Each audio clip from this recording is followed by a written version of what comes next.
मी श्रद्धा टपाल. टिडवाळा न्यूज मध्ये आपलं हार्दिक स्वागत. चला पाहूयात आजच्या काही ठळक घडामोडी. कल्याण डोंबिवलीत संविधान गुणगौरव परीक्षा 2.40 लाख विद्यार्थ्यांचा सहभाग अपेक्षित.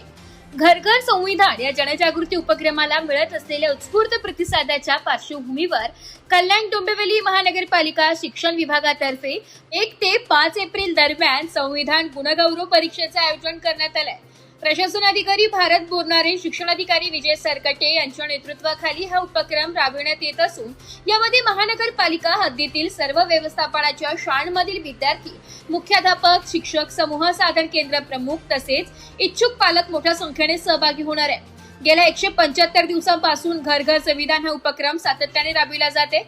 या अंतर्गत नूरखा पठाण लिखित आपले संविधान राज्य पद्धतीतच नव्हे तर जीवन पद्धती या विषयावरही मराठी, हिंदी, इंग्रजी व उर्दू भाषांतील पोस्टचे शाळांमध्ये नियमित वाचन करण्यात येत आहे.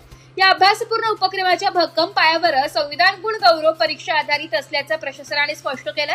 या परीक्षेत सुमारे 2,40,000 विद्यार्थी, 6,000 शिक्षक आणि असंख्य पालक सहभागी होणार असून संविधानाविषयी जागरूकता वाढविण्याचा हा एक व्यापक प्रयत्न मानला जातोय. ही परीक्षा केवळ ज्ञानाची चाचणी नसून संविधानिक मूल्यांची रुजवण, जपणूक आणि समाजात जागृती निर्माण करण्याचे एक प्रभावी माध्यम ठरणार आहे. संविधानाच्या मूल्यांवर आधारित सजग, जबाबदार आणि समतावादी समाज घडविण्यासाठी हा उपक्रम निश्चितच प्रेरणादायी ठरेल असा विश्वास आयोजकांकडून व्यक्त करण्यात आलाय. Bureau report, Titwala news, Titwala. तर या होत्या आजच्या काही ठळक घडामोडी. उद्या पुन्हा भेटू याच ठिकाणी. धन्यवाद.